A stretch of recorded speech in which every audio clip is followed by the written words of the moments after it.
Hello crafty friends, it's Jess from jesscrafts.com, and today I am here to share a one sheet wonder but for 5x7 cards.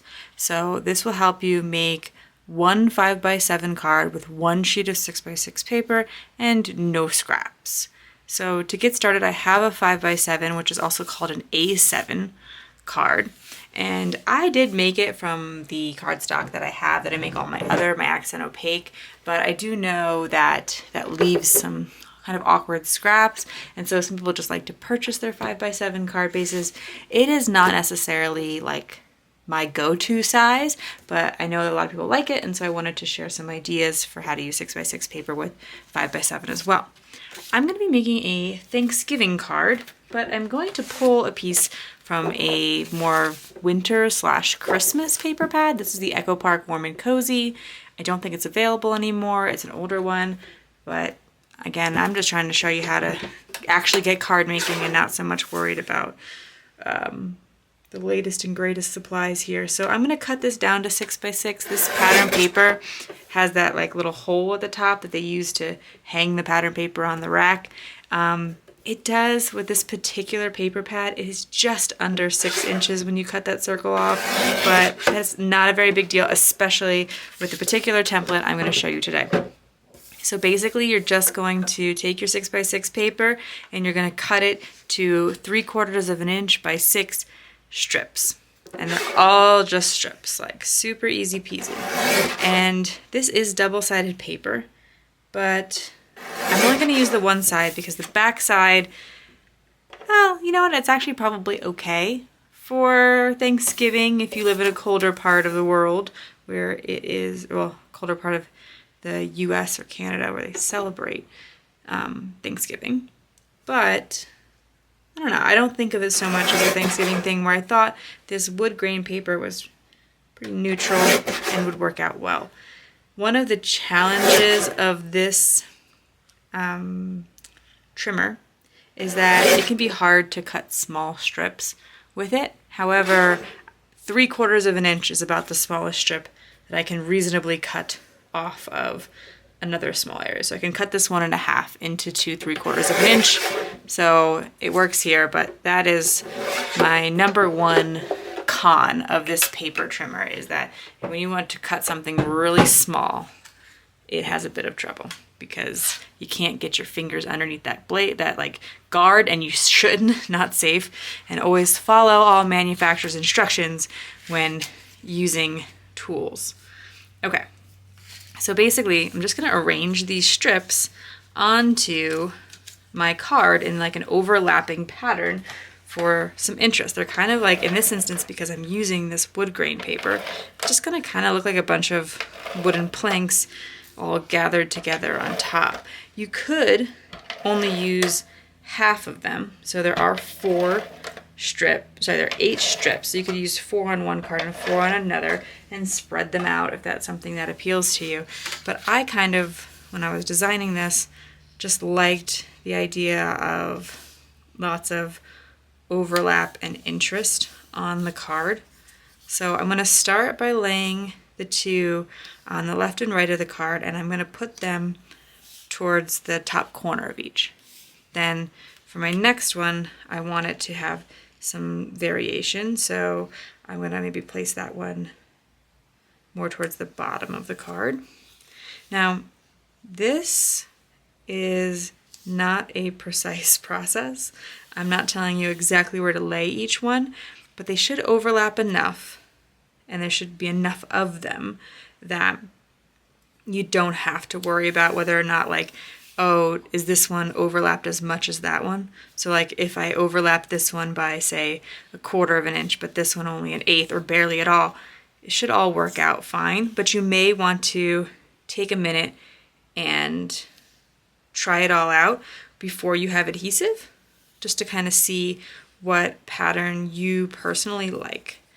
Now this is where the edge of the paper is, so it has a little bit of white showing, unfortunately, and so I'm going to make sure that the side that has the white showing is going to be the side that's overlapped, so it'll be a little bit less obvious.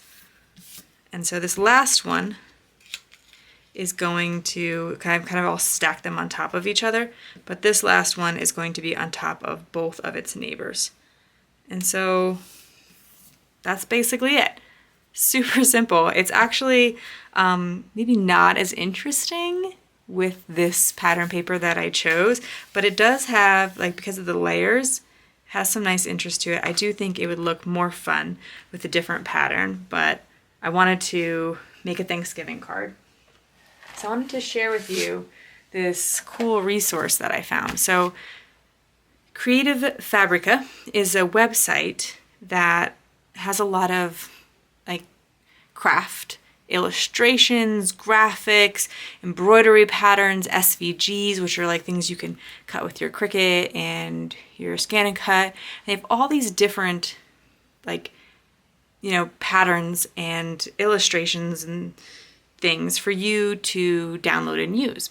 And they have a lot of, and fonts. Fonts are a big thing they have too. And they have a lot of freebies regularly, and then they also have a subscription, and then you can buy individual sets of images or individual embroidery patterns, etc., etc. I am new to it. I just tried out a subscription. I want to see what it's like before I recommend it. But what I'm recommending today is a freebie. So if you are kind of interested in giving it a shot, I will link this, which is only free temporarily, so only for the next couple days. I'm releasing this the week of November 8th, so if you're seeing it the week I release it, it should still be a freebie, and it'll be linked, and I am an affiliate, so and I always say that in the video description, but I leave a lot of affiliate links. So what I like about this is that these are kind of like having my own print-on-demand die cuts, so you get a lot of patterned paper that have these coordinating dies. Like I have some here on my desk from Simple Stories to go with a pattern paper pad video that I'm working on. But you only get so many in a pack. Whereas if you get these for free or you purchase, just like one-off purchase them, you can print as many as you want. Like if I like, you know, I look at this set, I don't have it here, but there's like a turkey cupcake who is super cute. And if you just want to print, you know, 12 turkeys and cut them out, you totally can, because you can print as many as you want. Whereas if you get a pack of die cuts, you're kind of limited. These are super convenient though, because now I don't have to cut these out and I don't have to have a color printer, et cetera, et cetera. Like, not knocking these, just showing you this other possibility that's out there. Etsy sellers sell these, different things like that. But anyway, I will say a couple of things to note.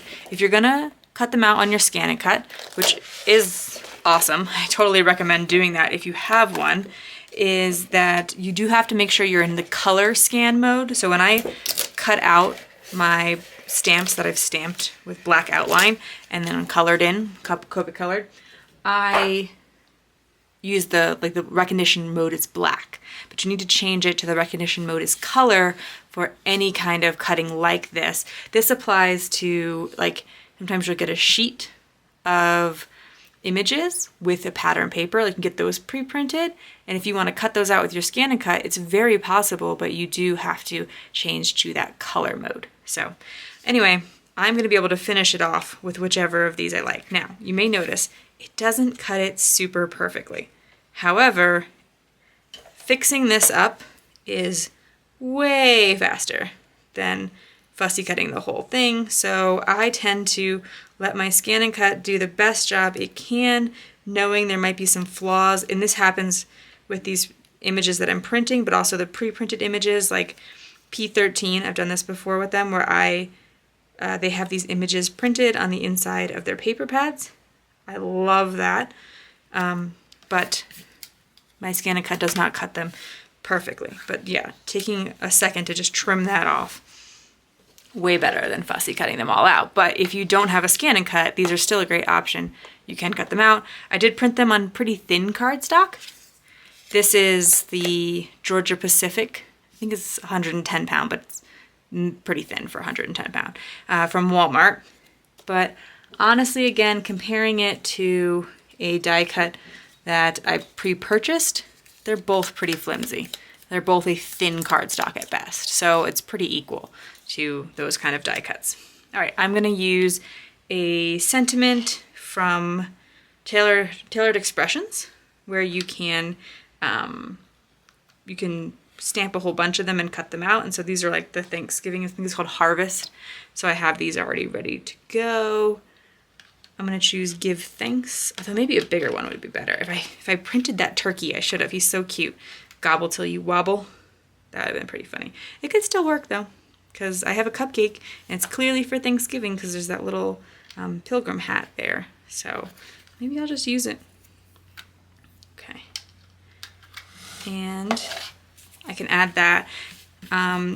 Matting this on something might make it pop out a bit more, so maybe putting a white mat around it. And actually Tailored Expressions has that, or like you can buy another die that cuts it just slightly bigger so that you can layer them up if that is what you're into.